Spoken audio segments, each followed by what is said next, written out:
सावधान।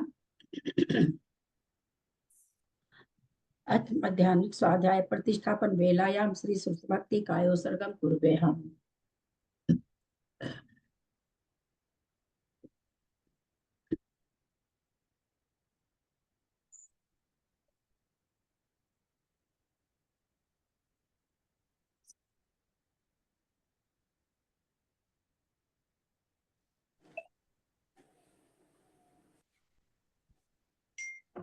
अभी पैर बांधने से आराम मिल रहा है?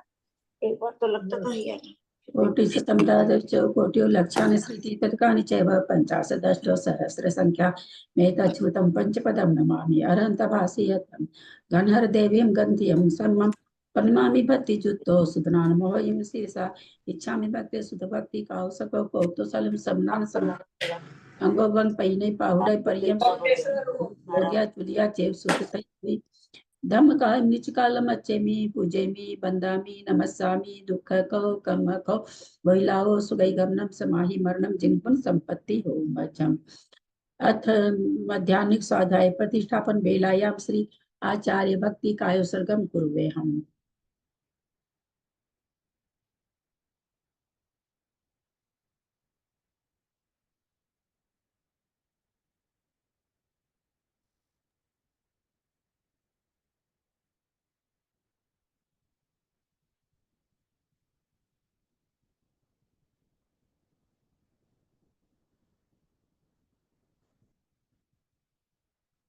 जल्दी पारगेभ्य स्वपरमत विभावना पटुभ्य सुचरितपोनिधिभ्यो नमो गुरुभ्य गुण गुरुभ्य 36 गुण समगय पंच विचार करण संद्री से शीर्षानुग्रह कुशले धमारिये सदा वंदे गुरु भक्ति संजय तरंती संसार सायरम घोरम छिन्नन्ति अटकमं जमन वर्णन पावन्ति हे नित्यं व्रत मंत्र होम निरता ध्यानाग्निहोत्राकुला षट्कर्माभिरतास्तपो धन्दना साधु क्रिया साधव शील प्रवर्णा गुण प्रहणाश्चंद्रार्क तेजोदिका मोक्ष द्वार कपाट पाटन भटा प्रीणन्तु मां साधव गुरु पांतु नो नित्यं ज्ञान दर्शन नायका चारित्राणो गंभीरा मोक्ष मार्गोपदेशका इच्छामि भक्ति आर्य भक्ति आर्य व्यक्ति इच्छामि आर्य व्यक्ति कावसको कौतुसलम समनान समदंसन संचारी जुत्तानम पंच बिहाचाराणाम आर्यानम आयरादि सुबनानो वदेशियानम वज्जायनम तीरन गुण पालन याम सब सावनाम निचकालम अच्छेमी पूजेमी बंदामी नमस्सामी दुख को कमखो बोहिलाओ सुगई गमनम समाहि मरणम जिनगुण संपत्ति हो मज्जम। ओकारं बिंदु संयुक्तं नित्यं ध्यायन्ति योगिनः कामदं मोक्षदं चैव ओंकाराय नमो नमः। अब्रल शब्द का नोगा प्रक्षाली सकल भूतल कलंका मुनि भी उपासी तीर्था सरस्वती हरतु न दूरितम अज्ञानतिमिरान्धानां ज्ञानांजन शलाकया चक्षुरन मिलितं येन तस्मै श्री गुरुवे नमः। श्री परम गुरुवे नमः। परंपराचार्य गुरुभ्यो नमः। सकल कलुष विध्वसकम श्रेषां परिवर्धकम धर्म संबंधकम भाग्य जीव मन प्रतिबोधकारकम पुण्य प्रकाश पापनाशमिदं शास्त्रम श्री गोमठसार कर्म कांड नामधेयम अस्य मूल ग्रंथ कर्तारः श्री सर्वज्ञ देवास्तुतर ग्रंथ कर्तारः श्री गंधर देवा प्रतिगंधर देवा तेषां वचन सार्थमास्याद्य श्रीमत् नेमि चंदाचार्येण विरचितमिदं शास्त्रम श्रोतारः सावधानतया शृण्वन्तु। मंगलम भगवान वीरो मंगलम गौतमो गणि मंगलम कुंद कुंदादो जैन धर्मोस्तु मंगलम सर्व मंगल मंगल मांगल्यम सर्व कल्याण कारकम प्रधानम सर्वधर्मानां जैनम जयतु शासनम जैनम जयतु शासनम जैनम जयतु शासनम सरस्वती नमस्तुभ्यं वरदे कामरूपिणी विद्यारंभं करिष्यामि सिद्धिर्भवतु मे सदा। द्वादशम जिनवानी माता की जय। परम मांगलिक ग्रंथ गोमठसार जी कर्म। हाँ हेलो हाँ दीदी आइए। दीदी ऐसा वो ग्रुप का मैसेज आता है आप क्लास करते हैं तो लिंक वाला मैसेज आ नहीं ना इसी फोन पर इसी पर। हाँ हाँ हाँ हाँ ओकारं बिंदु संयुक्तं नित्यं ध्यायन्ति योगिनः कामदं मोक्षदं चैव ओंकाराय नमो नमः। अविरल शब्द का नौगा प्रचाली सकल भूतल कलंका मुनि भी रूपासी तीर्था सरस्वती हरितोरितम अज्ञानतिमिरान्धानां ज्ञानाञ्जन शलाकया चक्षुरुन्मीलितं येन तस्मै श्री गुरुवे नमः। श्री परम गुरुवे नमः। परम्पराचार्य गुरुभ्यो नमः। सकल कलुष विध्वंसकं श्रेषां परिवर्तकं धर्म संबंधकं भवजीवमन प्रतिबोधकारकं पुनः प्रकाश पापणा संविदम शास्त्रम श्री गोमठसार कर्मकांड नामधेयम अस्य मूल ग्रंथ कर्ता श्री सर्वज्ञ देवास्तदुत्तर ग्रंथ कर्ता श्री गंधर देवा प्रति गंधर देवा तेषा पचम सार्ता मासाद्य श्रीमद नेमि चंद्राचार्य न विदितमिदं शास्त्रम श्रोतारः सावधानतया शृण्वन्तु। मंगलम भगवान वीरो मंगलम गौतमो गनि मंगलम कुंद कुंदाद्यो जयंधर्मोस्तु मंगलम सर्वमंगल मांगल्यम सर्वकल्याणकारकम प्रधानम सर्वधर्माणां जैनम जयतु शासनम जैनम जयतु शासनम जैनम जयतु शासनम सरस्वती नमस्तुभ्यं वरदे कामरूपिणी विद्यारंभं करिष्यामि सिद्धिर्भवतु मे सदा। वात्संग माता की जय। परम मांगलिक ग्रंथ गोमठसार जी कर्मकांड जी की जय। आचार्य भगवंत श्री नेमिचंद आचार्य की जय। कारिका गन्नी श्री आदिमती माता जी की जय। अढ़ाई दीप में विराजमान सभी आचार्य उपाध्याय सर्व साधु के चरणों में नमोस्तु नमोस्तु नमोस्तु। सभी आरिका माता जी के चरणों में बंदामी बंदामी बंदामी। सभी छुल्लक छुल्लिका एलक के चरणों में इच्छामी इच्छामी इच्छामी। सभी प्रतिमाधारी के चरणों में वंदना वंदना वंदना। ग्रुप में विराजमान अंजना जी के चरणों में वंदना। सभी पूज्य जनों का सादर चरण स्पर्श। सभी से सादर जय जिनेन्द्र। हम लोग परम मांगलिक गोमठसार जी कर्मकांड जी का स्वाध्याय कर रहे हैं, जिसको आचार्य भगवान नेमिचंद आचार्य ने प्राकृत भाषा में गाथा रूप में लिखा है। उस पर आदिमती माता जी ने टीका की है। हमारा स्वाध्याय इससे चल रहा है। कर्मकांड जी में 9 अधिकार हैं। 4 अधिकार हमारे पूर्ण हो चुके हैं। 5वां अधिकार स्थान समुत्कीर्तन अधिकार चल रहा है, जिसमें स्थान बताए जाएंगे, उदय के, सत्व के और बंध के। कितनी कितनी प्रकृति बंध हो सकती है, कितनी कितनी उदय हो सकती है, कितने स्थान बनते हैं प्रत्येक कर्म के अलग अलग। मूल कर्मों के भी कर्मों पर कीर्ति रूपी कितने स्थान बनते हैं, इसकी यहाँ पर विवेचन चल रहा है। इसी में हमने मूल प्रकृति का बंध जाना, भुजगार जाना, अल्पतर जाना, अवक्तव्य जाना, अवस्थित बंध जाना, इस तरह से 4 प्रकार के बंध को लेकर के आगे हमारे उदय स्थानों में भंग चल रहा है। परणीय शीर्षा नेमिं पुनरयन विभूषणं महावीरं सम्मतरण निलयं पैडिसं कितनं वोच्चं नमिणनेमिनाहं सच्चजुहिर्नमं सियं घिजुगं बन्धुदय सत्यजुतं खानसं कितनं वोच्चं।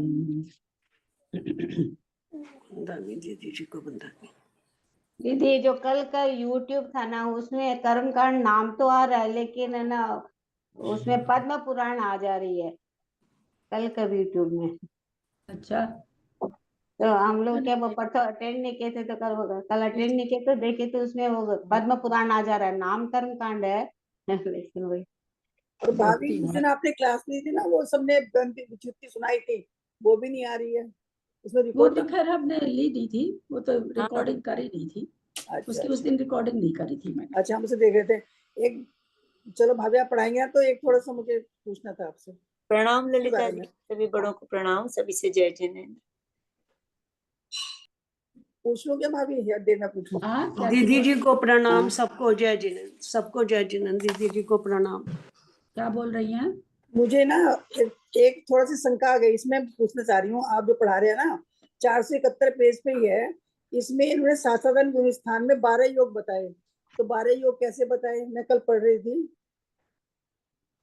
कहाँ पर है? विशेषार्थ में है 471 पेज पे, और सासाधन में वो पहले पैरे में तीसरी लाइन है। सासाधन गुण स्थान में 4 स्थान, 4 प्रवृत्तियां 22 है और 12 योग है। तो कौन सा योग यहाँ नहीं होगा? एक योग मतलब 3 योग तो पहले पता थी, 3 योग नहीं होंगे, लेकिन वो 12 योग कैसे है? मतलब कौन सा योग नहीं होगा? सारे ही तो होंगे। कौन सा योग नहीं होगा? कौन सा योग यहाँ पर नहीं लिया गया है? कल हम लोग चर्चा कर चुके हैं। कल अपना हो चुका है तो हाँ, दिमाग में तो मैं 4 मनोयोग हो गए, 4 वचन योग हो गए, है ना। औदारिक का योग हो गया, औदारिक मिश्र का योग हो गया, वैक्रिक का योग हो गया, वैक्रिक मिश्र का योग हो गया और कर्मण योग हो गया। ऐसे 13 योग बनते हैं। वो नहीं लिया ना, सासादन में नरक नहीं जाते ना, सासादन के साथ में नहीं तो सब तो जाती है ना। नहीं, तो वो उसी तो को डाला गया विशेष है, वर्णन बताएंगे, उसका बताए ना आगे। उसी को निकाला गया है। वैक्रिय मिश्र का योग को नहीं बताया गया है। उन्होंने कह दिया कि आगे पृथक करेंगे। आप पूरा नहीं पढ़े हैं, नीचे यहाँ लिखा हुआ है। हाँ, मैं वही 12 पे अटक गई, 12 पे अटक गई मैं। 12 मैंने योग नीचे से ही गुना करने का कारण यही है कि वैक्रिय मिश्र का योग का कथन पृथक करेंगे। हाँ, ये लाइन मैंने फिर पढ़ी थी, मैं वहीं तक सोच गलत हो गया। ठीक है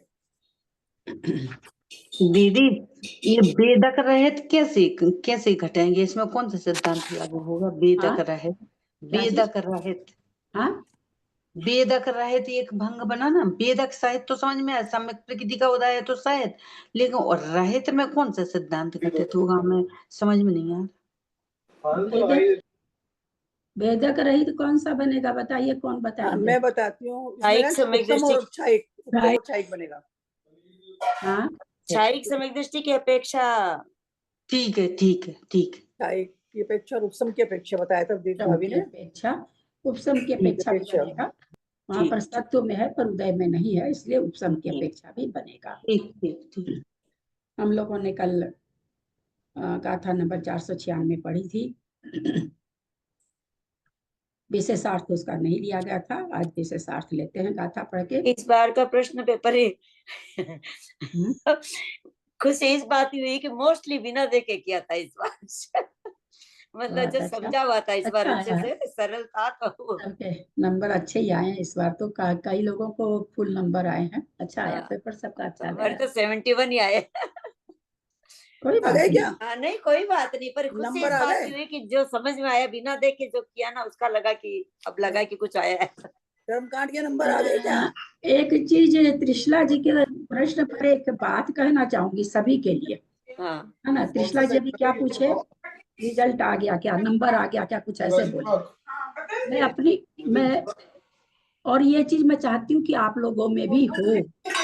मैं किसी को प्रश्न लिख के भेजती हूँ। कल मैंने अपूर्व सागर जी को भी भेजा, पंकज भैया को भी भेजा, विकास भैया को भी भेजा, सबको भेजा। और मैं जान रही हूँ कि मुनि महाराज समय से ही देंगे उत्तर, ये भी मैं जान रही हूँ। कोई भेजती और महाराज जी धबला खोल के बैठ जाएंगे। हाँ, तो अपूर्व सागर जी धबला से ही उत्तर देते हैं, ऐसे देते नहीं है जल्दी, वो मन से नहीं देते हैं।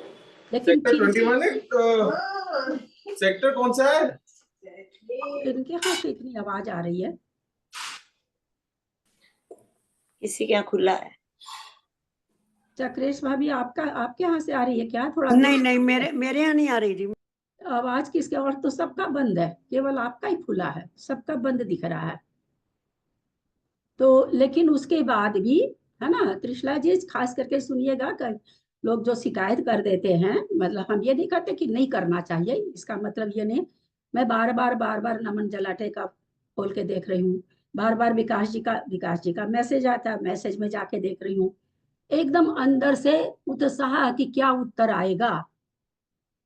मेरा काफी समय कल पंकज भैया वाले ग्रुप में जो रहते होंगे, देखे उनको होंगे बोलना चाह रही हूँ, 1 मिनट ललता जी। एक मिनट पंकज कुसुम जी। भैया की क्लास में कल देखने लायक था। हमारे ललिता जी के लिए ऐसा लगा कितने तालियां बजाऊं, कितने हार पहनाऊं, कितना मतलब एक बहुत बड़ा सिद्धांत जो पंकज भैया इतना लोगों को पढ़ाते हैं, वो सिद्धांत कल ललिता जी के कारण क्लियर हुआ, तो बहुत ही खुशी तो हुई। उसकी कोई बात नहीं है, वो परसों पढ़ाए तो मुझे गलत लगा। फिर भैया के साथ आदान प्रदान बहुत हुआ हम लोग का मैसेज का। हम उनको बार बार लिखे कि भैया, वो कह रहे हैं, उनका कहना था कि क्या अल्प बहुत घटा रहे हैं तो घटाना पड़ेगा। मैंने फिर उनको लिखा, भैया अल्प बहुत घटाने में लगातार बंद कराने की क्या जरूरत है? अल्प बहुत एक अलग चीज है। तो मेरी समझ से ये विवेचन फिर भी विद्वानों से आप भी पूछिए। और मेरे को फिर भैया लिख के, जैसे ही आपके पास किसी का आए हमें तुरंत बताइएगा। भैया को भी एकदम लगन लगी हुई, झूठ नहीं कहना चाहेंगे। भैया ने कल बोला भी बहुत। बहुत तो यहाँ पर हम ये आप लोगों, जैसे अभी त्रिशला जी ने कहा कि रिजल्ट आ गया क्या, परीक्षा दी है आप, आपको क्यूरियोसिटी होना चाहिए। हर थोड़ी देर में मोबाइल अगर हाथ खाली हो तो हम ये नहीं कहें मोबाइल पे बैठे रहिए, और सचमुच में मोबाइल पर ही बैठे रहना चाहिए मेरे जैसे। तो अगर आप कोई रसोई में ऐसा काम नहीं कर रहे हैं कि आटा का हाथ है, सब्जी का हाथ है, दाल का हाथ है, तो अलग बात है। बाकी सब काम करते हुए खा रहे हैं तो नहीं देख सकते हैं। तो ये उत्सुकता होनी चाहिए, है ना। ये प्रश्न नहीं, ये क्वेश्चन नहीं खड़ा होना चाहिए कि रिजल्ट आ गया क्या। इससे क्या प्रदर्शित होता है कि ठीक है दे दिए, पेपर दे दिया, आ जाएगा आ जाएगा। तो जिसकी रही भावना जैसी, प्रभु मूर्ति तिन देखी जैसी, इस आगम के प्रति हम जैसी भावना रखेंगे वैसा हमारा क्षयोपशम बनेगा। इसमें कोई कोई एक दूसरे का क्षयोपशम नहीं छीन रहा है। हम लोग एक दूसरे को बढ़ाना ही चाहते हैं, लेकिन बढ़ता है अपने। तो इसलिए क्यूरियोसिटी होना चाहिए। बहुत बार ऐसी चीज देखते हैं कि इस तरह की चीजें आती रहती है। मेरा कल एक छोटे से परसों चर्चा हुई थी, कुसुम जी, जेठी भाई साहब सब उसमें है, जयश्री जी भी हैं, हाँ। ये लोग हैं उसमें। परसों ही चर्चा हुई थी, परसों ही मैंने भैया को ये चीज कहा था कि भैया ये तो नहीं घट रहा तो बहुत आपका, फिर भी देख लेते हैं। मैंने कल यही कहा भैया को कि मैं ये जब आप परसों बोले, मैं परसों हिल गई कि मैं 5 साल से लोगों को गलत परोस रही हूँ क्या, क्योंकि मैं तो एक ही चीज को बहुत बार बार दोहराती हूँ। ये चीज जो मैंने आयु बंध वाला प्रकरण, अगर 5 साल की कोई वीडियो सुनेगा ईमानदारी से तो सैकड़ों बार मैंने बोले होंगे। हमने तो पका दिया लोगों को दिमाग में, बोल बोल के, और हम तो गलत पढ़ा दिए लोगों को। एकदम से मैं सिहर गई कि ये क्या हुआ, मेरे से इतनी बड़ी गलती हुई। तो यद्यपि तर्कना से मेरा उत्तर ठीक था, लेकिन फिर भी शास्त्र तो शास्त्र ही होता ना, आगम तो आगम ही होता है। अर्थ निकालने की आगम में तो लिख दिया, अब हमारे में जैसा क्षयोपशम निकालते हैं, उसकी कोई बात नहीं है। खैर फिर अपना अपना तो ठीक ही उत्तर ठीक ही था। तो हम खाली ये यहाँ पर कहना चाह रहे हैं कि पर और भी एक प्रश्न के लेके हम लोग को दूसरी क्लास में भी बहुत ये हुआ था, तो उसमें भी हमने कहा था नहीं ऐसे नहीं होगा, ऐसे होगा। तो उसमें भी होगा कि नहीं नहीं ऐसे ही होगा, मैं क्यों होना तो नहीं। फिर विकास भैया को भेजा, विकास भैया से उत्तर आया। प्रश्न पूछने के बाद में मैं रात में 12 बजे खोल के देखती रहती हूँ, 2 बजे जब जब आंख खुली तब खोल के देखती हूँ, शायद आ गया होगा, शायद आ गया होगा, शायद आ गया होगा, ये जानते हुए कि रात में कोई नहीं देगा। फिर भी अंदर का इतना उमंग रहता है, कोई अपनी गलती सुधारने के लिए या कोई जिज्ञासा का समाधान करने के लिए इतनी उत्सुकता रहती है कि बहुत समय मेरा इसमें जाता है। लेकिन तब क्या होता है कि उसका प्रश्न में उसका उत्तर, वो जिज्ञासा मेरे लिए जन्म भर के लिए हो जाती है। फिर वो चीज दिमाग से नहीं हटती, क्योंकि मैंने उसमें बहुत उपयोग लगाया। तो वही चीज आप लोगों को कहना चाह रही हूँ, थोड़ी सी उत्सुकता अपनी बना के रखिए। ठीक है देख लेंगे, ठीक है कर लेंगे, नहीं ऐसा नहीं होना चाहिए, है ना। एक मिनट ललिता जी, लास्ट यही फाइनल हुआ ना कि जैसा आपने पढ़ाया था कि 8वां अपकर्ष काल में पहले तो ये कि यदि बंद थी ये कोई भी अपकर्ष काल, बता दूं फिर आप बताइएगा। भैया ने क्या कहा था परसों, ऐसा अल्प बहुत बताया, आयु बंध का अल्प बहुत बता रहे थे कि भाई 8वां अपकर्ष काल में आयु बंधने वाले जीव सबसे कम है, 7 अपकर्ष में बांधने वाले उससे ज्यादा है, 6 अपकर्ष काल में बांधने वाले उससे ज्यादा है, 5 अपकर्ष में बांधने वाले उससे ज्यादा है। तो फिर भैया ने उसके बाद कहा कि भाई 8 में बांधे वो तो 8 में बांध लिए, 7 में जिसने बांधा वो पहला में नहीं बांधेगा, बाद में उनका कहना था कि लास्ट तक बांधेगा वो होगा। जो 6 में बांधेगा वो तीसरे से लेके 8वें तक बांधेगा, जो 4 में बांधेगा वो चौथा से लेके 8वें तक। भैया का ये विवेचन था। तो उस विवेचन पर मैंने भैया को कहा कि भैया ये विवेचन ऐसे नहीं घटेगा, ये विवेचन किसी भी 8 अपकर्ष काल में से किसी को में भी उनका अपूर्व सागर जी हाथ से लिख के भेजे कुसुम जी, मैं तो उनकी राइटिंग दे दे के हरी भरी हो जाती हूँ।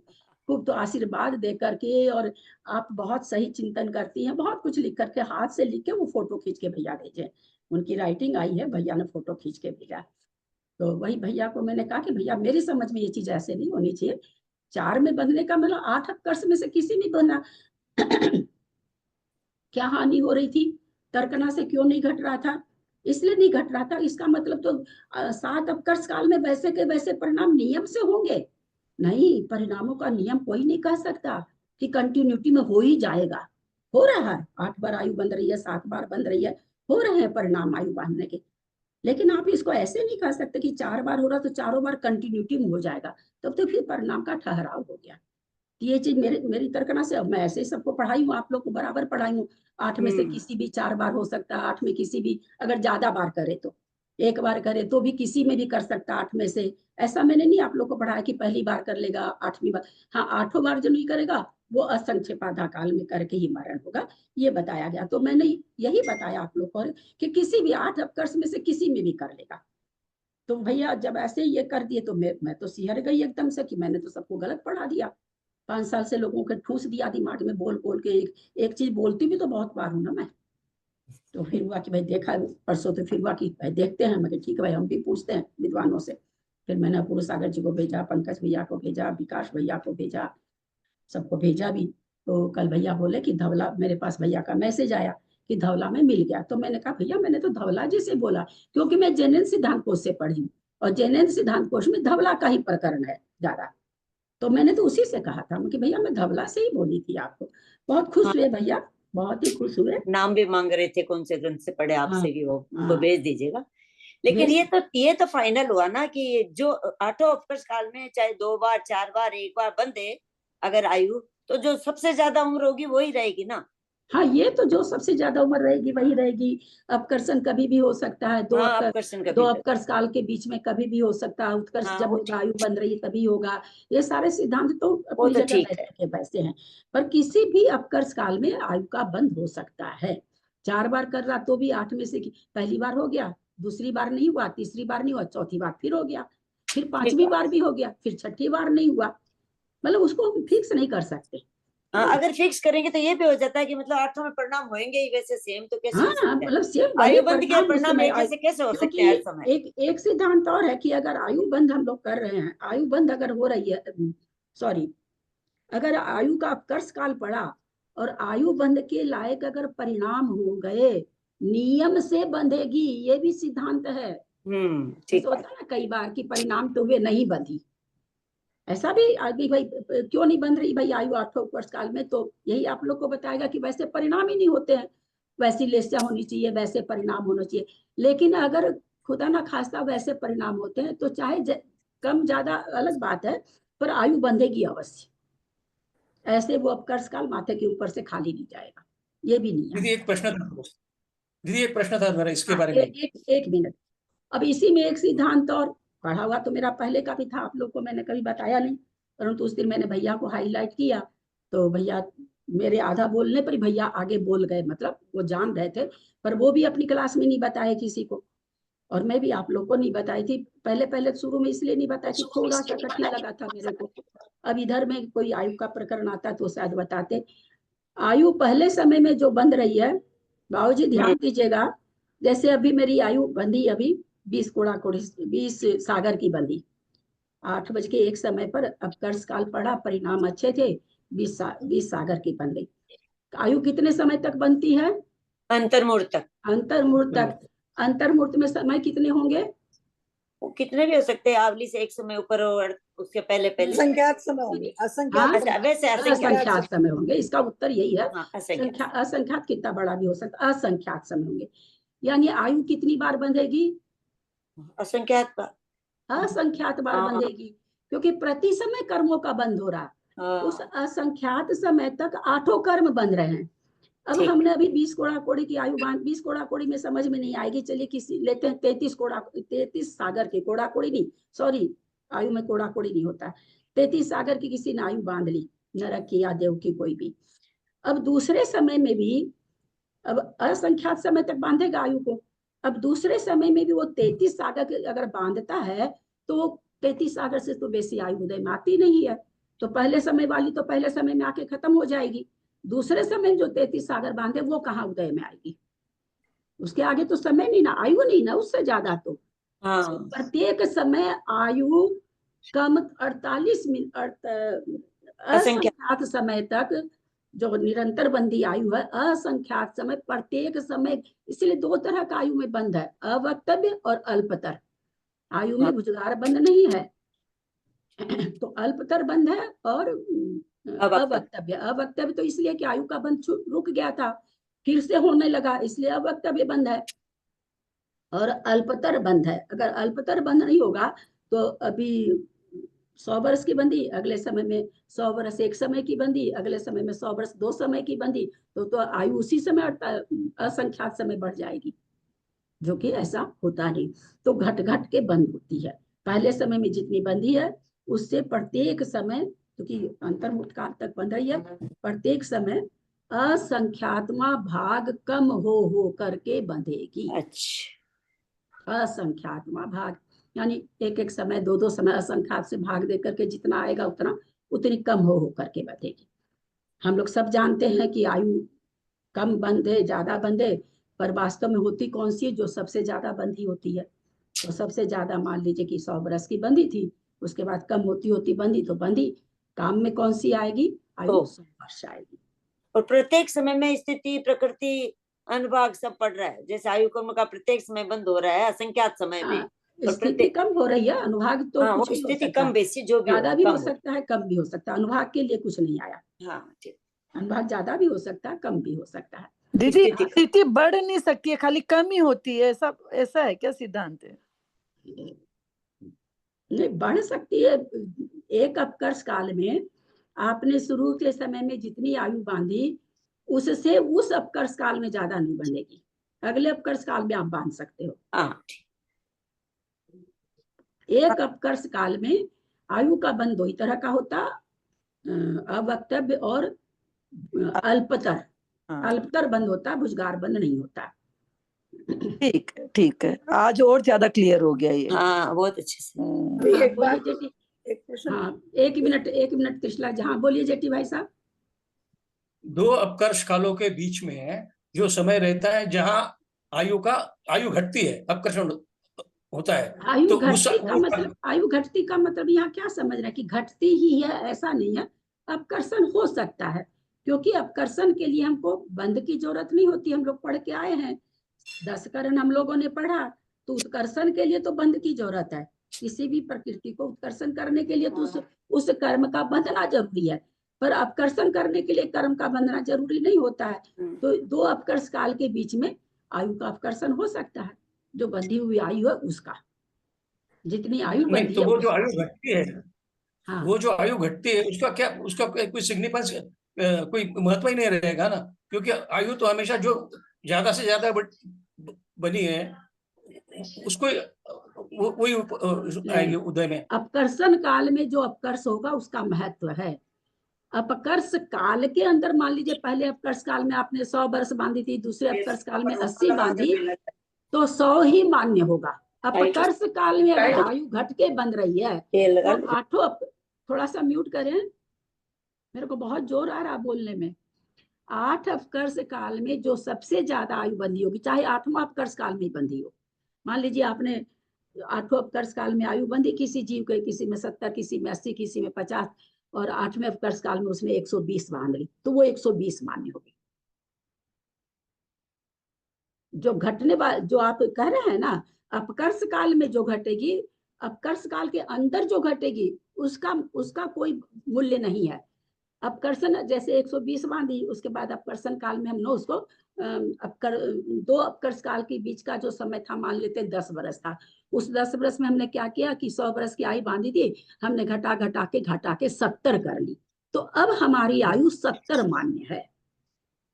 अब मान लीजिए हम उस अपकर्ष काल में 60 बांध लिए, तो नहीं, हमारी 70 मान्य होगी। अगर हम उस दूसरे अपकर्ष काल में 90 बांध लिए तो 90 मान्य होगी।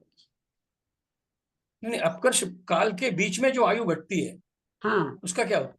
हाँ, मान्य हुई। 2 अपकर्ष काल के बीच में जो आयु आपने घटती है, 120 बांधी थी, दूसरा अपकर्ष काल आने के पहले आपने 30 वर्ष कम कर ली, तो अब आपकी 90 वर्ष आयु है। अब जो आपका खाता चलेगा 90 वर्ष की आयु से चलेगा। अच्छा, मतलब अपकर्ष काल में जो आयु, अपकर्ष काल के बीच में जो आयु कम हुई है वो पकड़ी जाएगी। अब वो पकड़ी जाएगी। अपकर्ष काल के अंदर आयु कम हुई है तो उसमें उत्कृष्ट आयु पकड़ी जाएगी, वो काउंट नहीं होगी। समझ में आया? मतलब पहले अपकर्ष काल और दूसरे अपकर्ष काल के बीच में हाँ, जो कम होगी, हाँ, वो जो बंदी पहले समय की, जो अंतर्मुक्त असंख्यात समय में से पहले समय में जो बंदी, उसमें से वो कम होगी। जैसे 120 वर्ष की बांधी थी अपकर्ष, पहले अपकर्ष काल में पहले समय में 100 वर्ष की किसी जीव ने बांध ली, और फिर असंख्या समय में से प्रति समय जो भी बांधी हो मान्य वो होगी पहले समय वाली। वो है ना जो अंतर्मूर्त काल में जो आयु कम हो रही है ना, वो वर्ष वर्ष करके देवों की हो सकती है वर्ष में हो जाए, क्योंकि मतलब शास्त्रों एक में आइडिया दस है। मनुष्यों की तो वही समय समय की 120 वर्ष का असंख्याक से भाग देंगे तो क्या निकलेगा, 4 समय आ जाएगा, 10 समय आ जाएगा, पता चलेगा सारा मिला के एक आवली आया है। तो वो उसको यहाँ पर ये तो केवल समझा, ये कर्मों की विवक्षा समझाने के लिए ये बात है। ये बात इसलिए नहीं समझा रहे कि आयु कम हो गई है ना, आयु बहुत कम हो रही है, तो ये यहाँ पर ये विवेचन इसलिए नहीं दिया गया कि उसकी आयु कम हो गई।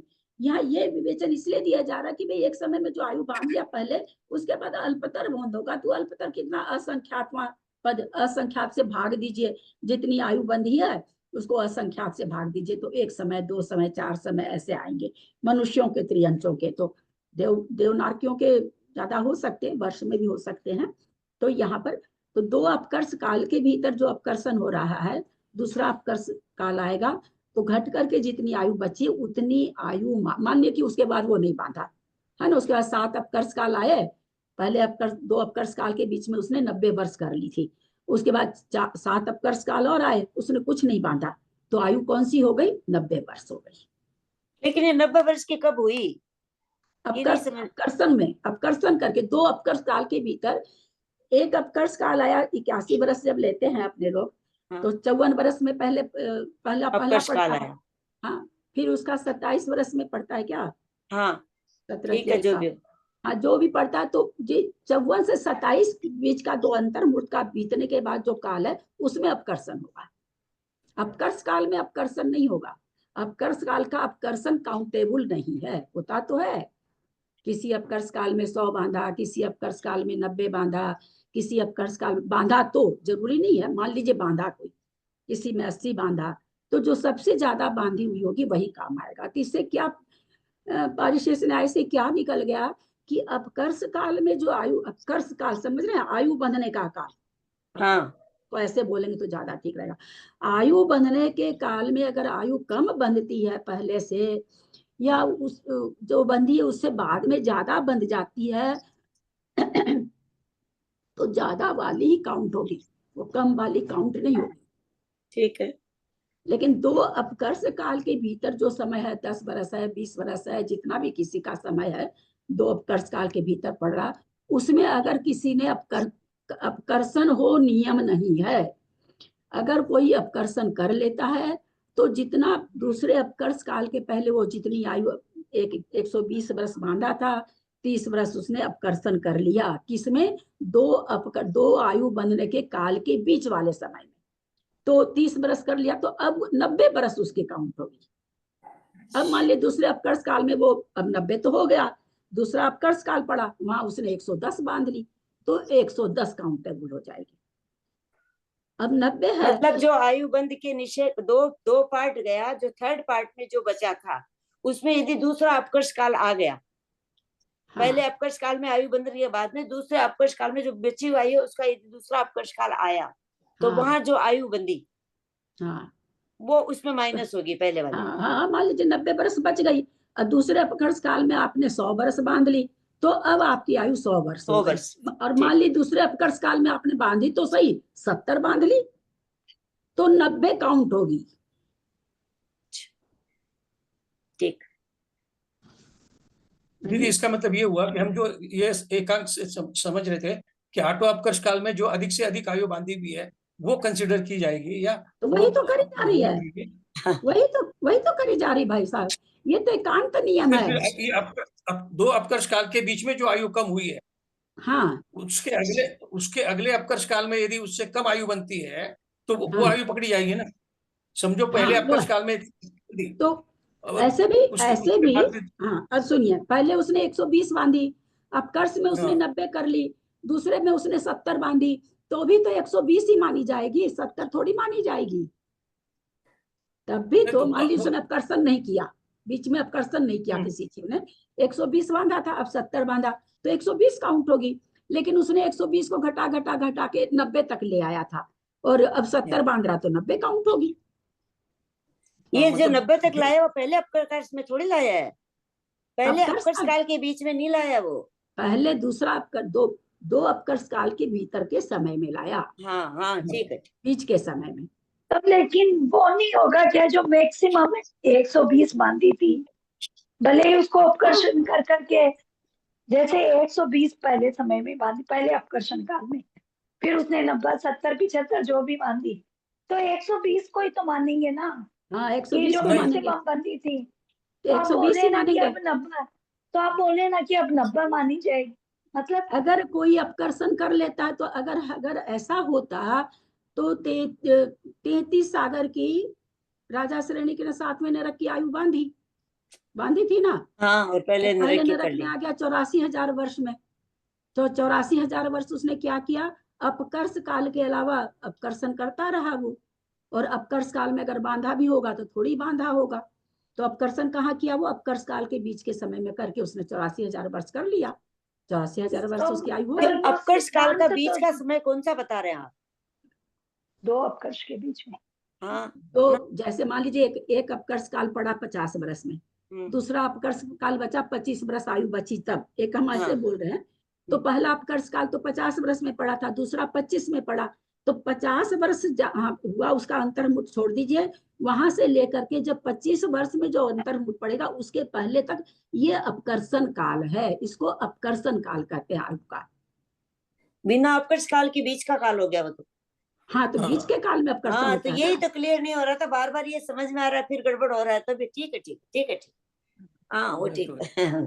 कर्षण फिर आपको कह रहे हैं आयु जिस समय बंध रही है उस समय अगर आयु छोटी बंधती है तो जो बड़ी है वो मान्य होगी, ठीक है। लेकिन अपकर्ष काल नहीं, अपकर्षण काल में अगर किसी ने आयु कम कर ली तो वो मान्य होगी। फिर समझिए, अपकर्ष काल में आयु को कम किया तो वो आयु मान्य नहीं होगी, ज्यादा जो बांधा है वो मान्य होगी। 120 वर्ष बांधा पहले अपकर्ष काल में, दूसरे में 90 बांधा, 120 मान्य होगी। लेकिन कोई जीव ऐसा है परिणाम विशेष से बांधा, आयु बहुत अच्छी बांधा, फिर पाप क्रिया में संलग्न हो गया, वो आयु हर समय उसकी अपकर्षित होते होते दूसरा अपकर्ष काल जब पड़ा तो उसने क्या किया, आयु 90 वर्ष कर ली, 30 वर्ष उसने घटा लिया। ठीक है, अपकर्षण कर लिया। अपकर्षण काल में अपकर्ष काल अपकर्षण काल, अपकर्षण काल 2 अपकर्ष काल के बीच के काल को कहेंगे। अपकर्ष काल आयु बंधने का जो समय होगा उसको कहेंगे, पहले तो ये समझिए। बिल्कुल ठीक है ना। तो अब कर लिया 90 वर्ष, और दूसरे अपकर्ष काल में मान लीजिए वो जब पड़ा तो उसने 100 वर्ष बांध ली, तो 100 वर्ष की आयु होगी उसकी। मान लीजिए उसने 70 बांध ली, 90 कर लिया था, 70 बांधी, तो 90 वर्ष उसका काउंट होगा। आए आप समझ पाए अच्छे से। दीदी प्रणाम करती हूँ। मैं एक थोड़ा पूछना चाह रही हूँ दीदी, मैं ये पूछना चाह रही हूँ, ये तो सब समझ में आया, परंतु एक अपकर्ष काल में असंख्यात समय होते हैं और उतनी ही बार बंद होता है, ऐसा 8 अपकर्ष काल में इतने असंख्यात समयों में अगर बंद होता है आयु का, तो 8 बार इतना असंख्यात बंद होगा, असंख्यात बार। आठों कर्म प्रति समय बनते हैं ना। देखिए कितना बारीक विवेचन है, सोच के देखिए। वास्तव में जो धवला जी पढ़ते होंगे कितना आनंद आता होगा, भगवान जाने। अभी कहीं सुने, शायद आचार्य श्री विद्यासागर जी का ही वक्तव्य का कि पहले धवला जी पढ़ना चाहिए,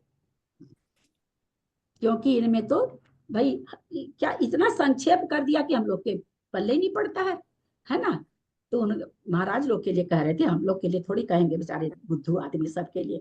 महाराज लोग की पहले धवला पढ़ना चाहिए, क्योंकि विस्तार से वर्णन है, उसमें से थोड़ा थोड़ा निकाल के ग्रंथ रच दिया गया, एकदम संक्षेप में है। आधी बुद्धि समझ में आती है, आधी नहीं आती है।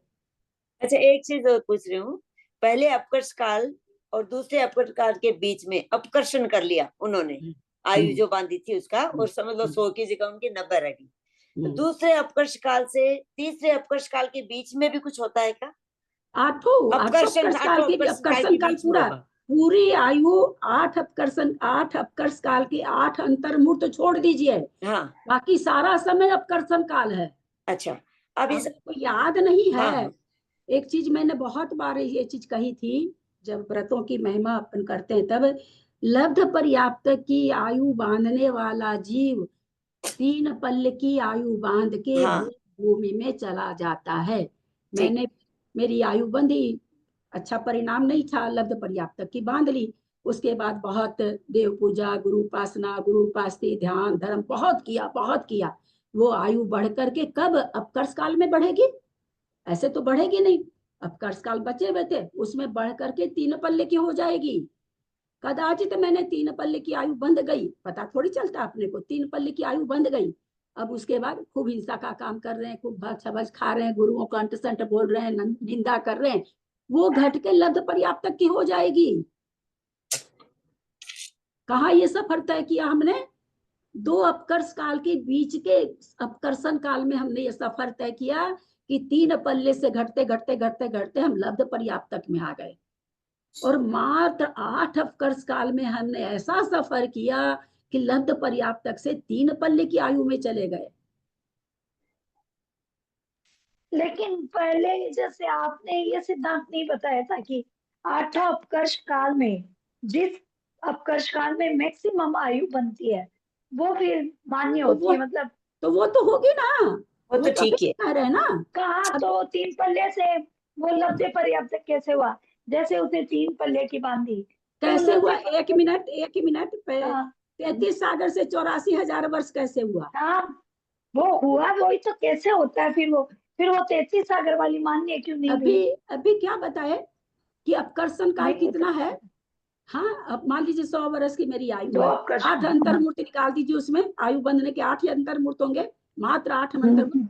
अब 100 वर्ष की आयु, बाकी सारा तो अपकर्षण काल है ना।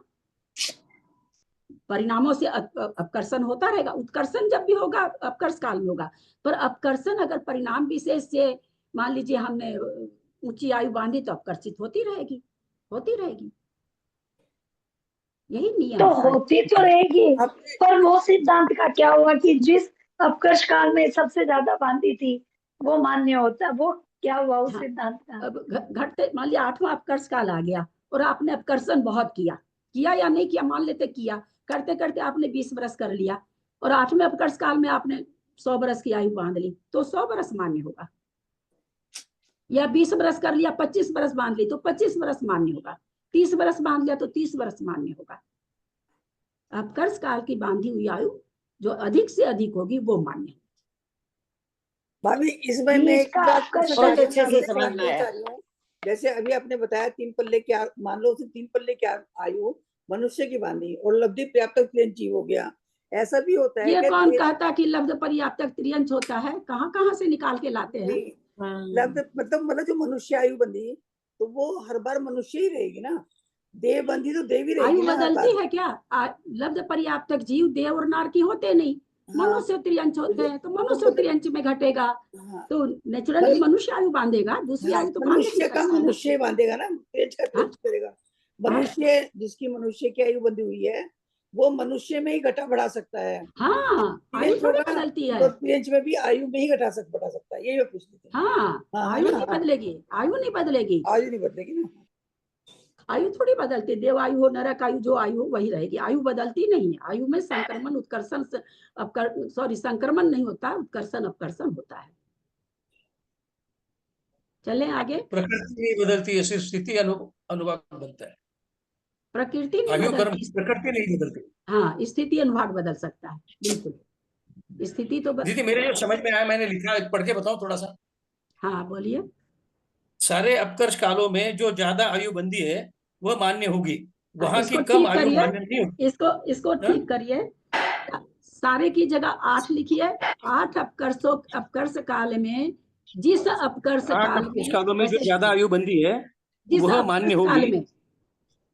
ऐसे अपकर्ष कालों में फिर वो अपकर्षण में आप गड़बड़ाएंगे। 8 अपकर्ष आगे लिखा मैंने आगे लिखा है, वहां की कम आयु मान्य नहीं होगी। अपकर्षण काल में मतलब 2 अपकर्ष काल के बीच में की आयु जो आयु बंधी है वह आयु मान्य होगी। यदि उसने अगले अपकर्ष काल में बंधी नहीं, यदि ना एक मिनट, अपकर्षण काल में आयु थोड़ी बंधी, आयु घटी, नहीं आयु कम करी, आयु कम करी, हाँ, बंधी नहीं होगा वहां पर। 2 अपकर्ष काल का बीच का जो समय आया उसमें जितना आयु का अपकर्षण किया गया तो वो उस समय अच्छा नहीं होना चाहिए, आयु मान्य है। यदि उसने अगले अपकर्ष काल में उससे कम बांधी है तो, और ज्यादा बांधी तो फिर वो मान्य होगी। हाँ, कम बांधी है तो जो अपकर्षण करके आया है वो मान्य होगी, और ज्यादा बांधी तो अपकर्ष काल वाली काम में आएगी, और कम बांधी तो अपकर्षण वाली काम आएगी। हाँ, ये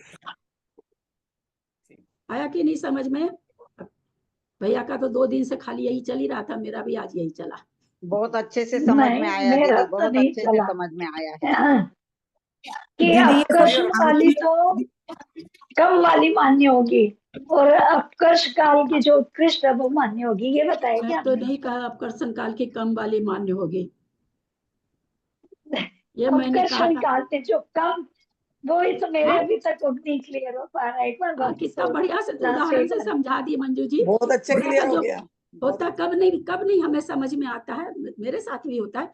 कुछ चीजें हम दिमाग में पहले से सेट करे हुए हैं, जब तक आप उस सेटिंग को हटाएंगे नहीं ना, सबको समझ में आ गया, इतना आदमी सबकी बहुत अच्छे गर्दन से है। समझ में आया। मंजू भाई वीडियो समझ आ सुनेगा गया। आप वापिस। और बहुत बढ़िया से मैंने समझाया है, इतने बहुत बढ़िया। सामने समझाया बैठे हैं भैया की बहुत क्लास अच्छे वाले, से है। पूछिए इतनी बढ़िया से समझाए हैं क्या? सब बैठे सामने, हाँ। 3-4 लोग तो इसमें हैं जो भैया की क्लास, अंजना जी भी बैठती हैं, जेठी भाई साहब हैं, कुसुम देखो जी हैं, बोलने सत वाले भैया जी हैं, गोबर साहब शायद कर्मकांड सुनीता जी, सब लोग बैठते हैं। इन लोगों को पूछिए इतनी बढ़िया से खुलासा किए हैं क्या भैया, और इतनी बार किए हैं क्या? अब सुनो एक बार लास्ट एकदम शॉर्ट में, आप बीच में कोई नहीं बोलेंगे। अब हम आप लोग ऑडियो आप सुनिएगा, एक बार अब आप ऑडियो सुनिएगा, है ना? अब आप ऑडियो सुनिएगा, फिर नहीं समझ में आए तो फिर अपन अगले आज आपको नहीं आएगा समझ में, आज आपके दिमाग में सेट हो गया ना, वो नहीं निकल रहा। अब फिर दूसरी क्लास में अपन ले लेंगे, एक बार आप ऑडियो सुन लीजिएगा, फिर दोबारा ले लेंगे, अपनी ही क्लास है, जैसे 1 बार 2 बार क्या 4 बार ले लेंगे। दीदी प्रणाम करती हूँ, 40 मिनट तक समझाया है आपने, 40 मिनट पूरे हो गए हैं, बहुत अच्छे से समझ में आया, सादर प्रणाम। विजया जी भी है उसमें विजया जी भी है भैया वाले क्लास में। अच्छा, सुनती रहती हूँ हाँ। दीदी, सुनती हाँ, नहीं रहती हूँ। ठीक है, हम बुराई नहीं कर रहे हैं, नहीं हम ये कहना चाह रहे हैं कि आप लोग साक्षी हैं इसके। ऐसे तो लोग सोचते होंगे कि बोल देती हैं, ऐसे कुछ बोल देती हैं, तब मैं कह रही आपको हूँ कि पूछ लेते हैं साक्षी ना हैं। दीदी, हम आपको पूछ भी लेते हैं। मंजू जी भी कभी कभी मंजू जी को भी देखते हैं, जयपुर वाला मंजू जी को भी देखते हैं। किसी किसी दिन जब ऑन करती हूँ, मेरे को लगता है कि मेरे को कुछ सीखने लायक चीज है तो थोड़ा देर ऑन रखती हूँ, नहीं तो मैं निकल जाती हूँ फिर। कौन से भैया की? पंकज शाह की क्या? हाँ, पंकज शाह में कभी कभी आप भी रहते हो। हाँ, कभी कभार। हाँ, कभी कभी आवाज से पता चलता है। अच्छा, आज बाबू जी एक प्रश्न दे रहे हैं, आप लोग बहुत प्रश्न पूछते हैं, आज मेरे एक प्रश्न का उत्तर सोच के लाइएगा, ध्यान से सुनिए। जघन्य अनाहारक काल कितना है? ये तो हल्का आप लोग को पूछ रहे हैं, प्रश्न तो बाद में दूंगी। अनाहारक काल जघन्य कितना है? जघन्य अनाहारक काल कितना है? हाँ ठीक है बाबूजी, आप लोग बोले जघन्य अनाहारक एक काल समय, तक भैया। 2 समय। एक समय, एक समय, बहुत अच्छा। उत्कृष्ट अनाहारक काल कितना है? 3 समय। 3 समय। अब उत्कृष्ट आहारक काल कितना है, किसको याद है? बताया बहुत बार गया है। जगन्य नहीं, उत्कृष्ट आहार काल। उत्कृष्ट आहारक काल। अभी आप लोग सत्संख्यान योग द्वारा 2-2 हाँ, बार पढ़ पता है। चुके हैं। हाँ हाँ बाबूजी, बार जब वो उसमें जन्म लेता है लब्ध पर्याप्तक में बार अरे ये बार सब क्या बोल रहे हैं? खाली हमको काल बताइए ना, ये सब क्यों बोलने लग जाते हैं आप लोग? असंख्यात उत्सर्पणी और सर्पणी काल बहुत बार बताया गया हाँ है, हाँ, याद रहता है। इतने दिन तक कोई जीव आहारक रह सकता है, ठीक है। तीन विवक्षा हम लोग जान गए। चौथी विवक्षा चिंतन करके लाइएगा, सबको दे रहे हैं। जघन्य आहारक काल कितना होगा? जघन्य आहारक काल कितना होगा, ये आप लोग को सोच के लाना है। जो ऋजु गति से बोलेगा ना जन्म, वो होगा। जो ऋजु दीदी ये गति भी असंख्यात तो असंख्यात ही रहेगा, असंख्यात में थोड़ी कम होगा। हम ही से पूछ लेंगे तो फायदा क्या नहीं प्रश्न नहीं, तो देने से? काउंटेबल नहीं है ना ये, मतलब आप अयो अनकाउंटेबल संख्या अयो तो यो कोई, अनकाउंटेबल ही आप रहेगा। बोलिए ना तो कि हाँ असंख्यात समय है, ये है, कुछ बोलेंगे ना। हाँ हाँ, वही असंख्यात ही समय रहेगा उसमें, मतलब असंख्यात समय से पहले नहीं वो कम हो सकती। आहारक की उद्वेलना जो शुरू होती है वो वैसे ही होएगी। क्या उद्वेलना वगैरह क्या क्या घटाते नहीं, हैं? आहारक आप जो बोल रहे हैं तो उसका क्या, उसका आहारक मतलब आहारक शरीर नहीं, अच्छा आहारक कोई अच्छा जीव, अच्छा, हाँ आहारक जीव कितने समय, जगन्य से जग में इतने समय तो आहारक होगा ही होगा। है ना, इतने समय तो आहारक रहेगा ही। जैसे कहा गया कि भाई उत्कृष्ट से कोई जीव कितने समय तक रह सकता है, तो असंख्यात उत्सर्पणी अवसर्पणी काल। कैसे रह रहा इतने दिन तक कविता जी? कोई आहारक जीव इतने काल तक कैसे रह रहा है? रुचु गति से जन्म लेकर। ओ, जिसको पूछे उनको जवाब देने दिया कीजिए, नहीं तो मैं तो समझाती रह जाऊंगी सबको। वही थोड़ा दिमाग लगाने देते ना, थोड़ा क्वेश्चन सोचने कर रहा, देते तो होता उनके है। दिमाग को जोर डालने दीजिए, खाली मेरे दिमाग पे जोर पड़ेगा? कैसे कैसे निकलेगा? क्या हुआ? ऋजु गति से हुआ कैसे निकलेगा? असंख्यात उत्सर्पणी अवसर्पणी काल। क्या इसका मतलब क्या समझे आप लोग? नहीं आ रहा दीदी, मुझे तो नहीं आ रहा। बोलिए जयश्री जी, समझाइए। उतने से सब जयश्री जी ने उत्तर दिया, आप सबको समझ में आ गया क्या कैसे रहेगा? नहीं नहीं नहीं, वो ये बार जवाब बार बार बार रुचु गति से जन्म ही लेगा इतने समय तक, तब वो रहेगा आहारक। आहारक रहेगा। क्यों रहेगा?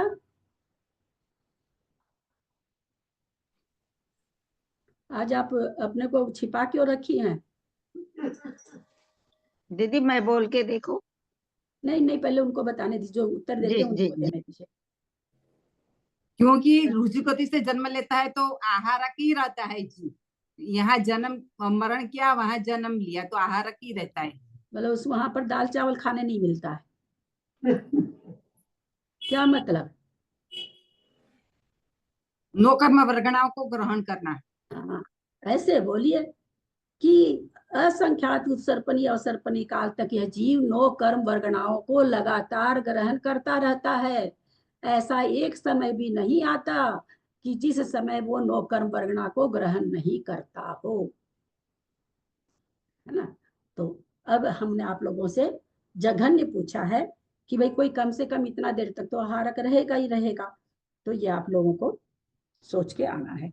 चले, अपनी क्लास तो ऐसे ही हो गई 1 घंटा। अब विजया जी आप कुछ बोल रहे थे क्या? यही बोल रही थी दीदी कि वो अच्छा, अनाहरक होगा ही नहीं। जी प्रणाम दीदी। चलिए अपने इसको ले रहे हैं गाथा नंबर 496। शासनायदपमत्ते वेगुबियम इस्तम चकम मय्यम और आलमिसहारे अड़सो लड़बक अत्वी ससयम। सासादन गुण स्थान के विशेषार्थ धीरे से पढ़ेंगे, अर्थ पढ़ देते हैं, कल हो गया था अर्थ वगैरह। सासादन गुण स्थान के वेक्रिय के मिश्र का योग में 8 का वर्ग अर्थात 64 स्थान है। कैसे 64 स्थान है नीचे विशेषार्थ में बताएंगे। असंयत गुण स्थान के वेक्रिय के मिश्र का योग और कार्बन का योग में 16 का वर्ग अर्थात 256 स्थान है। असंयत गुण स्थान के औदारिक मिश्र का योग में 8 का वर्ग 64 स्थान है। प्रमत प्रमत गुण स्थान के आहारक का योग आहारक मिश्र का योग में 128 स्थान है। अप्रमत्त है दीदी, दीदी अप्रमत्त है मेरी हाँ, किताब में। प्रमत में से अ काटना पड़ेगा। सासादन गुण स्थान के वेक्रिय की मिश्र का योग में 64 स्थानों में 512 प्रकृति है, सो ही कहते हैं। सासादन काट गुण दे क्या दीदी? 1 मिनट, काट दे। हाँ गलत है। हाँ हाँ हाँ। जी जी, प्रणाम दीदी।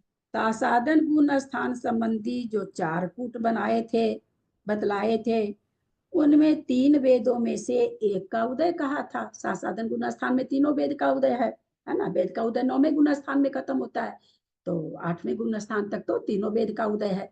तो कहते हैं हमने जो आगे बताया आपको, सासादन गुण स्थान के जो 4 कूट बताए थे, तो वहां हमने आपको कहा था कि तीनों वेद का उदय है। किंतु यहाँ नपुंसक वेद बिना शेष 2 वेदों में से एक का उदय जानना, ऐसा क्यों कह दिया? एक वेद क्यों हटा दिया? हैंड रेज करें, बोलिए चक्रेश जी बोलिए। उसकी भी छुट्टी हो गई ना जी पहले। अरे उदय भी छुट्टी अभी तो मैंने कहा कि 8वें के बाद होती है।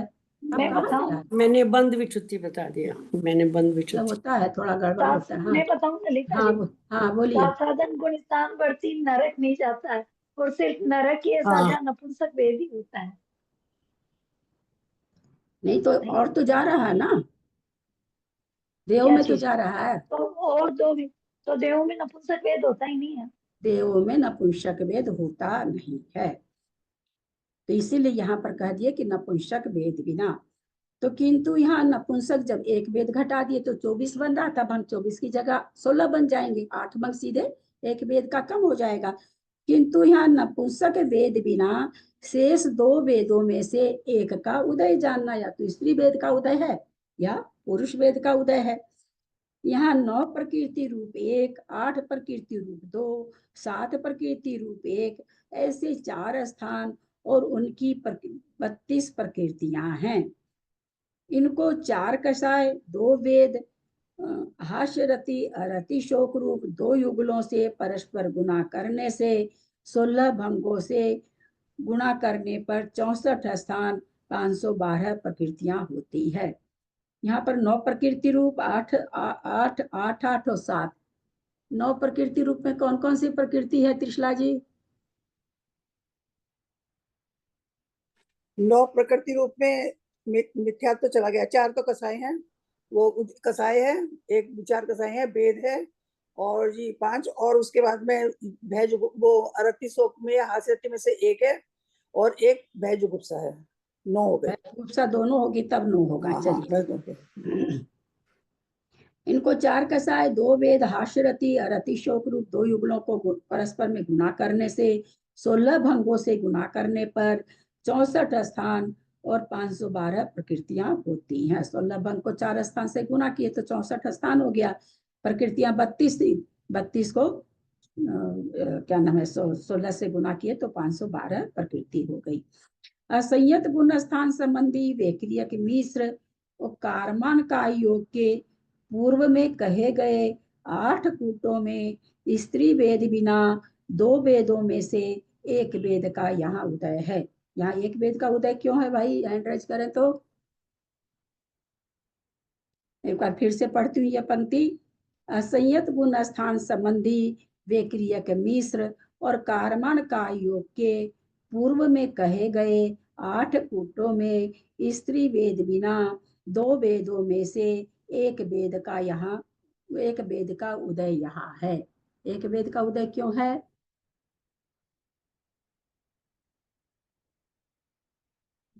आप बोलेंगे बाबूजी? बोल पाएंगे? नहीं बोल पाएंगे क्या?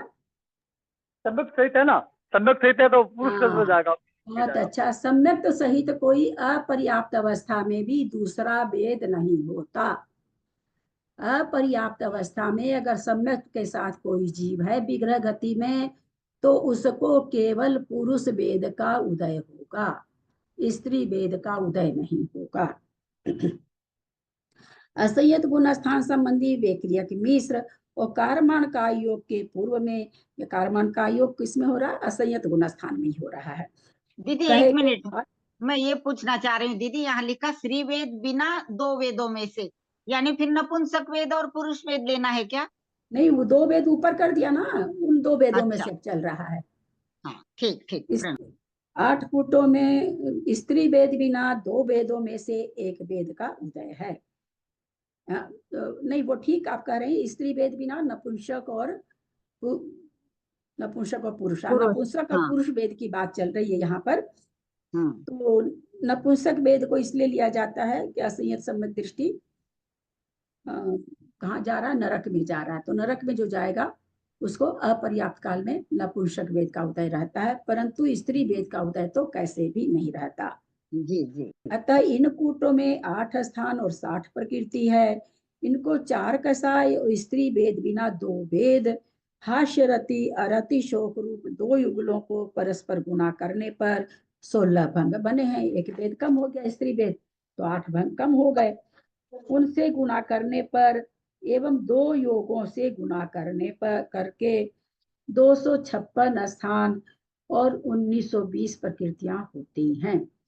तथैव असंयत गुण स्थान संबंधी औदारिक मिश्र का योग में स्त्री वेद नपुंसक वेद नहीं होने से असंयत गुण स्थान में औदारिक मिश्र का योग में स्त्री वेद भी नहीं होगा, नपुंसक भी नहीं होगा, जबकि वेक्रियक में तो केवल स्त्री नहीं होगा, नपुंसक भी हो सकता है नरक गति की दृष्टि से, और देवगति की दृष्टि से पुरुष वेद केवल होगा।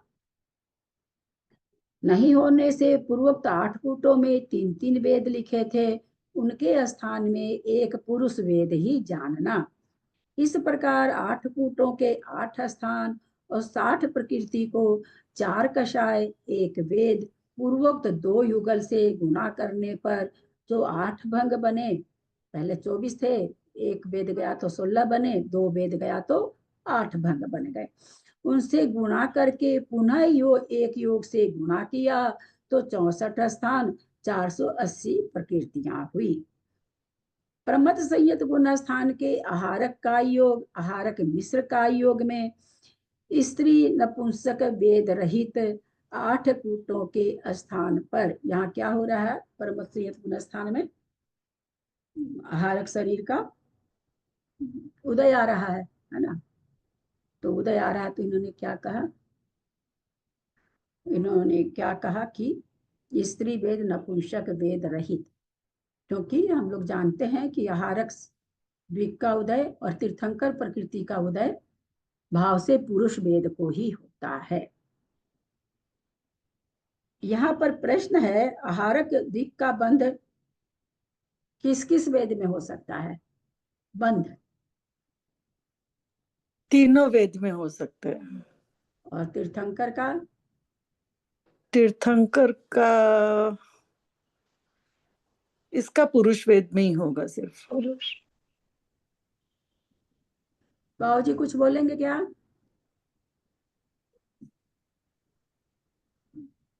और कोई बोलेंगे क्या? नहीं, तीर्थंकर प्रकृति भी तीनों वेदों से बांध सकते हैं। तीनों वेदों से बंध सकती है। हाँ। तीर्थंकर प्रकृति आहारक दिक का उदय केवल पुरुष वेद में है, परंतु बंध तीनों भाव वेद में है। ये सब यहाँ बताना इतना जरूरी थोड़ी रहता है, मैं दोहराती रहती हूँ, दोहरा के करती रहती हूँ कि याद हो जाए सब। दीदी आप पेज नंबर कौन सा पढ़ रहे हैं? मुझे तो पेज ही नहीं मिला, इतनी देर हो गई। हाँ, फिर तो आप नहीं पढ़ के मिला निकल होगा। जाते हैं और हाँ, मेरा ठीक बात है। 473 नंबर पेज है। ठीक है, मैं देखती दीदी भाव वेद से तो तीनों वेद होंगे, लेकिन पुरुष वेद होना ना द्रव्य से, ऐसा लेंगे दीदी? नहीं, उदय के लिए भाव से भी पुरुष वेद, वो तो छठा गुण स्थान है। तो विजया जी, छठा गुण स्थान तो द्रव्य से पुरुष वेद ही कोई होगा ना, उसमें तो अपन को कुछ किंतु परंतु करना ही नहीं है। वो तो जब भी होगा तो पुरुष वेद कोई होगा। बात तो भाव वेद की है। तो यहाँ पर तीर्थंकर प्रकृति का बंध और आहारक दिक का बंध तीनों वेद के साथ हो सकता है। भाव वेद के साथ, उदय पुरुष वेद से होगा, भाव वेद से। ऐसा हो सकता है क्या? आहारक दिक की सत्ता हो किसी को, है ना? अगली पर्याय में अभी सत्ता कर लिया और अगली पर्याय में उदय में लाएगा तो पुरुष वेद होगा। नहीं लाए उदय में, जरूरी तो है नहीं आहारक दिक उदय में लाए, ऐसा कोई जरूरी नहीं है। वो तो मुनि महाराज की एक खास भावना होती है तो वो शरीर निकलता है ना? तो क्या नाम है, सो ये नहीं लाए उदय में, और इसको तीर्थंकर प्रकृति भी हो। अब तीर्थंकर प्रकृति उदय में आएगी तो फिर इसको केवल यहाँ पर क्या कहते हैं, पुरुष वेद ही होगा। आहारक दिक यद्यपि इसने उदय में नहीं लाया तो वेद वहां कोई काउंट नहीं हो रहा है, लेकिन तीर्थंकर प्रकृति अगर सत्ता में है तो फिर पुरुष वेद ही होगा।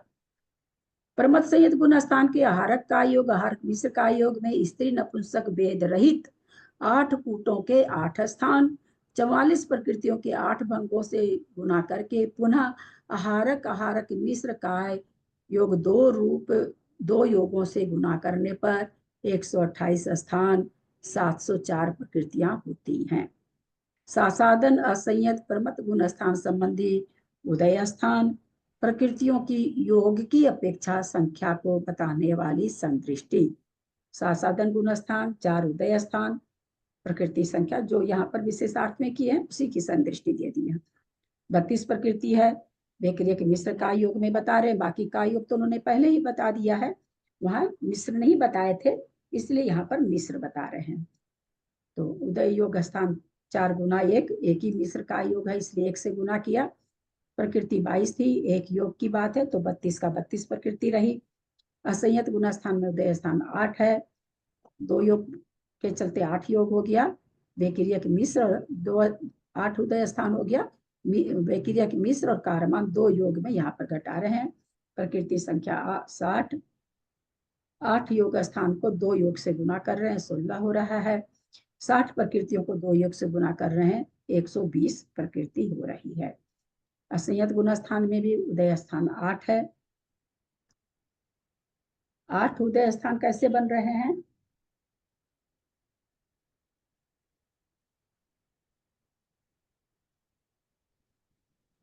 वैदिक समय तो सही तो रही थी। हाँ, तो 8 कैसे बने? 8 किस किस पुरुष वेद से वेद बने? और नपुंसक वेद, हाँ? पुरुष वेद और नपुंसक वेद। पुरुष स्त्री वेद और वेद नहीं हाँ, होगा, नपुंसक। पुरुष वेद और नपुंसक स्त्री वेद। वेद को खाली बाहर कर दिया गया, क्योंकि असंयत गुण स्थान है। असंयत गुण स्थान से लेके आगे के गुण स्थानों में नरक गति के चलते नपुंसक वेद लिया जा रहा, अन्यथा नपुंसक वेद भी नहीं लिया जाता।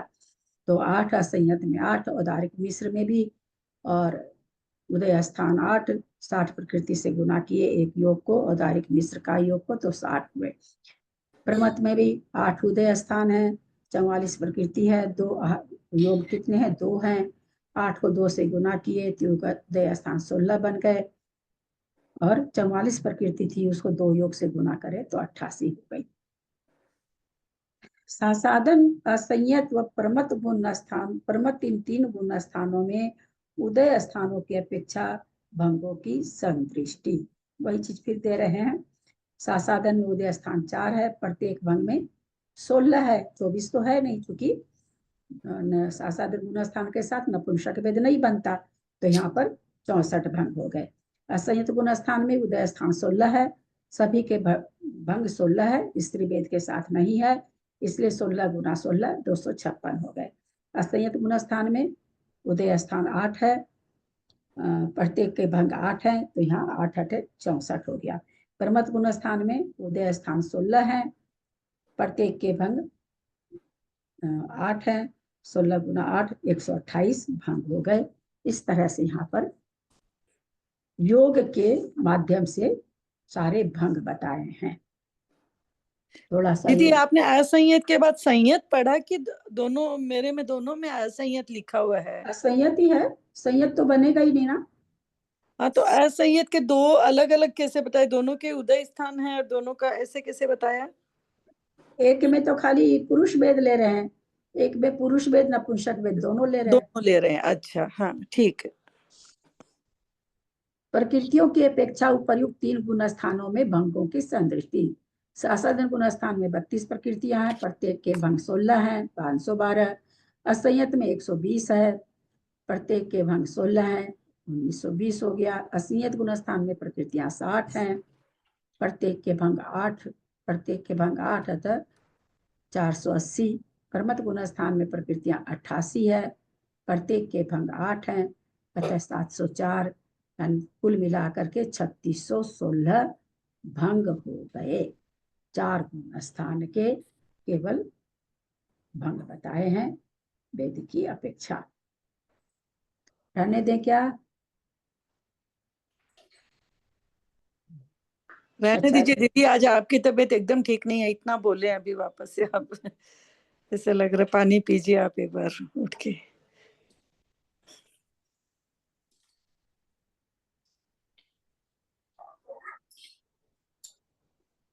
चलिए, गाथा भी थोड़ी अच्छी आ रही आगे। आज दीदी की तबीयत एकदम ठीक नहीं है, उसके बाद भी दीदी ने हम लोगों को इतना पढ़ाया है, कितना उपकार दीदी का कैसे चुकाएंगे पता नहीं। पढ़ाया और जोर लगा के जोर लगा के, वही तो आज वो समझाने वाला सब्जेक्ट आ गया तो वाला बोले थे, जानते दोबारा हैं। बोली भी कितना तब से बोल रही है। ज्ञान गुरु का उपकार कभी नहीं चुकाया जा सकता। पदवाक्यहीनं मया प्रमादादि किञ्चनोक्तं तन्मे क्षमित्वा विदधातु देवी सरस्वती केवल बोधलब्धिं। बोधि समाधि परिणाम शुद्धि स्वात्मोपलब्धि शिव सौख्य सिद्धि। चिंतामणिं चिंतित वस्तुदाने त्वं वन्दमानस्य ममास्तु देवी। जावानी के ज्ञान ते सुजे लोकालोक सोवानी मस्तक चढ़ो सदा दे तुमधो। हे जिनवानी भारती तो ही जपू दिन रहे, जो तेरा शरण आ गए सो पावे सुख चैन। देव भजू अरहंत को गुरु से हो निर्ग्रंथ, दया धर्म पालू सदा यही मोक्ष का पंथ। द्वादशं जिनवानी माता की जय। 9 बार नमोकार।